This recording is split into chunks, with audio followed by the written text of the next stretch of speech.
Makin panas. Bebaskan Habib Rizik Syihab. Copot Kapolda dan Pangdam Jaya. Rocky Gerung, Presiden pengecut. Habib Rizik Syihab dijebak skenario istana. Allahu Akbar. Allahu Akbar.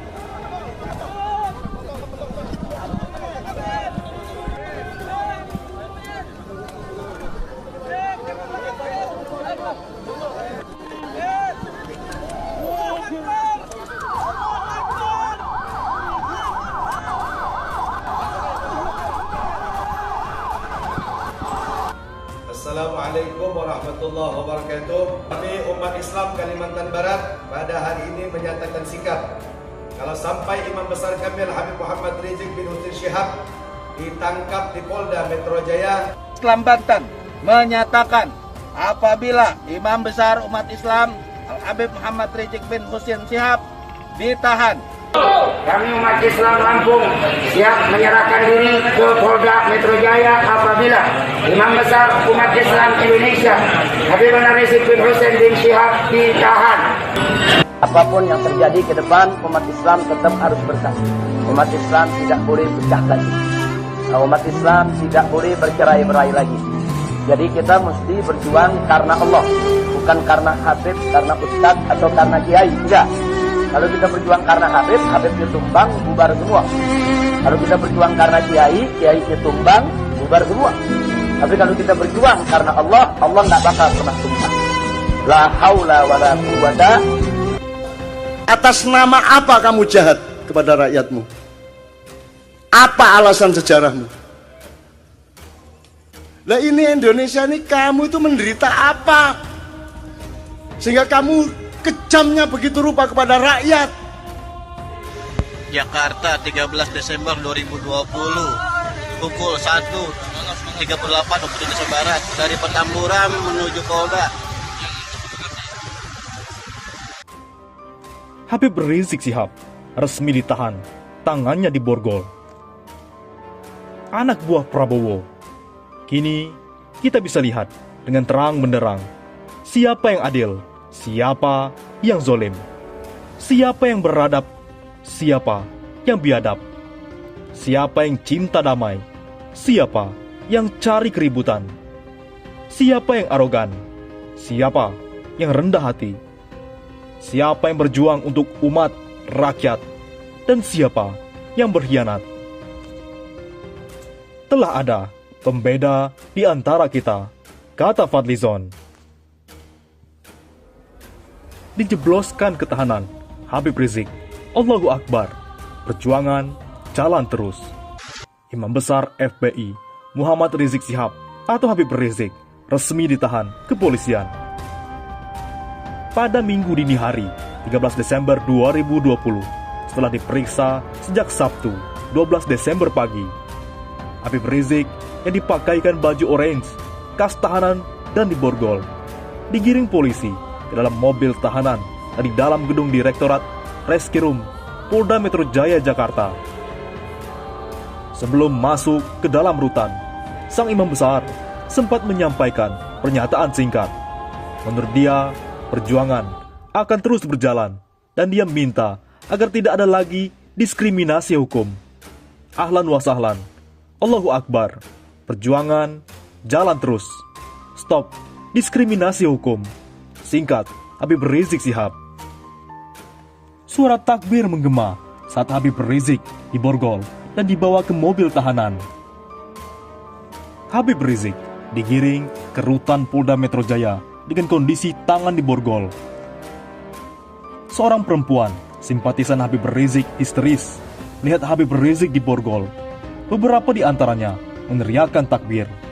"Jangan diborgol Habib kami," teriak seorang perempuan sambil menangis. Saat tiba, Habib Rizik sempat mengacungkan jempol usai keluar dari mobil. Jadi, kenapa Habib Rizik harus ditahan? Kepala Divisi Humas Polri, Irjen Argo Yuwono, mengatakan, mengapa pihaknya menahan pentolan FPI ini di rumah tahanan Direktorat Reserse Narkoba Polda Metro Jaya. Tersangka tidak melarikan diri hingga menghilangkan barang bukti. agar pertama tidak lari, menghilangkan barang bukti, dan tidak mengulangi perbuatannya, ujar Argo di Mapolda Metro Jaya, Minggu 13 Desember dini hari. Wahai Bapak, kalau mau melarikan diri, ngapain datang ke kantor polisi? Itu namanya menyerahkan diri. Argo menjelaskan, Rizik akan ditahan selama 20 hari. Pertama, di rumah tahanan Polda Metro Jaya saat masa penahanannya.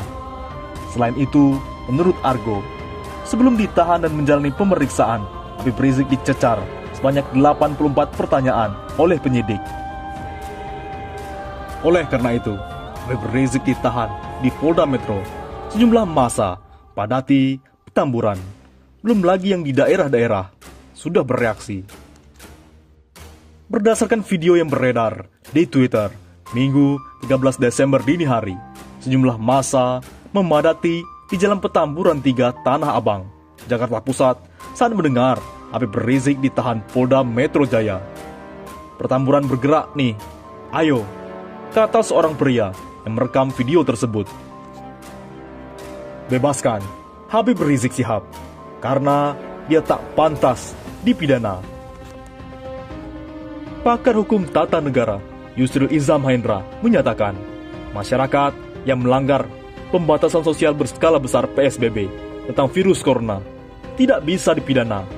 Menurut dia, sanksi pidana hanya bisa dijatuhkan oleh undang-undang, sementara peraturan pemerintah PP dan peraturan menteri Permen maupun peraturan gubernur Pergub tidak bisa menjatuhkan sanksi pidana. Paling tinggi, denda. Itu mungkin dapat diberlakukan daerah, tapi dalam bentuk perda, bukan Pergub. Sekarang kita dengar, Pemda DKI dapat izin untuk PSBB, itu akan mengeluarkan Pergub, kata Yusril dalam diskusi virtual bertema PSBB, jurus tanggung Istana hadapi Corona. Oleh karena itu, Rocky Gerung, Habib Rizik ditangkap.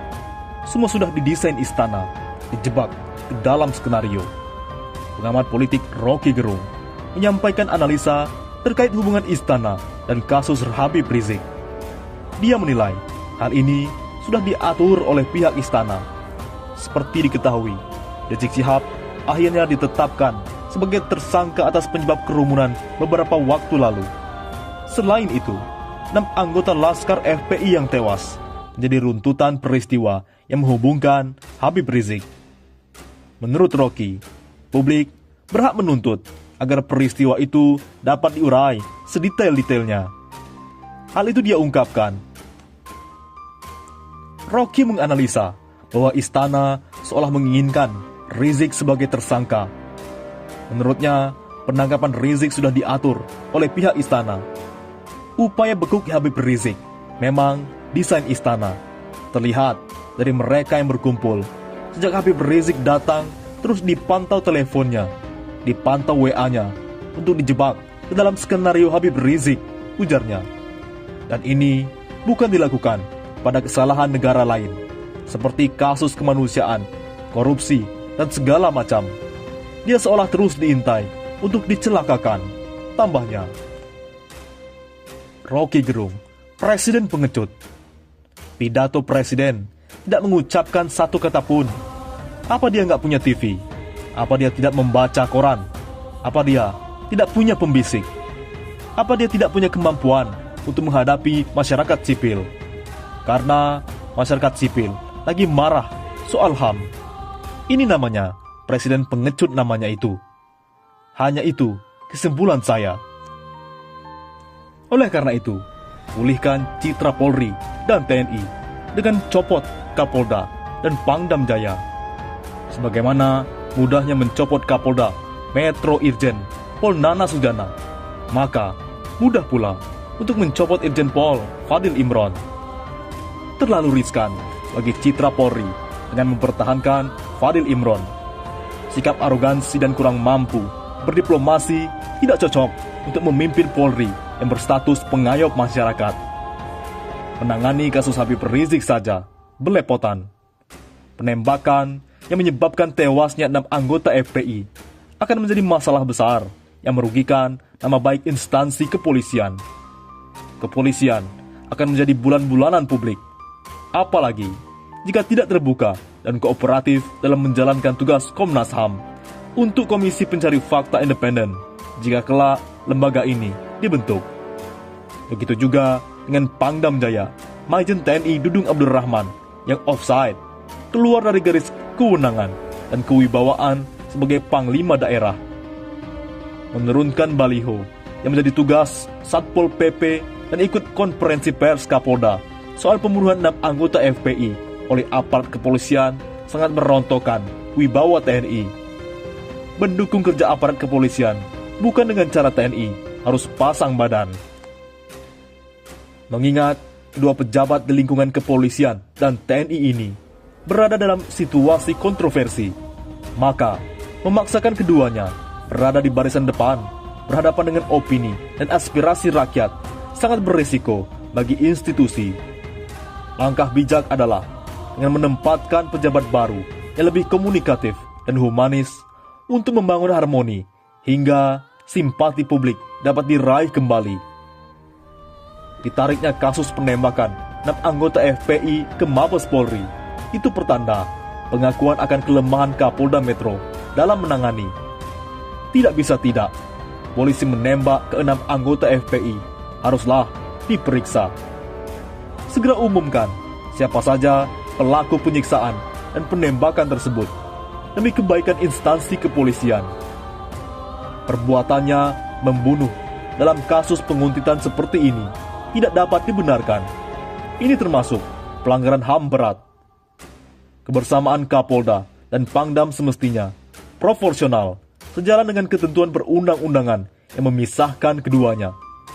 Hal ini berbeda dengan masa Orde Baru dahulu, di mana TNI dan Polri masih dalam satu kesatuan.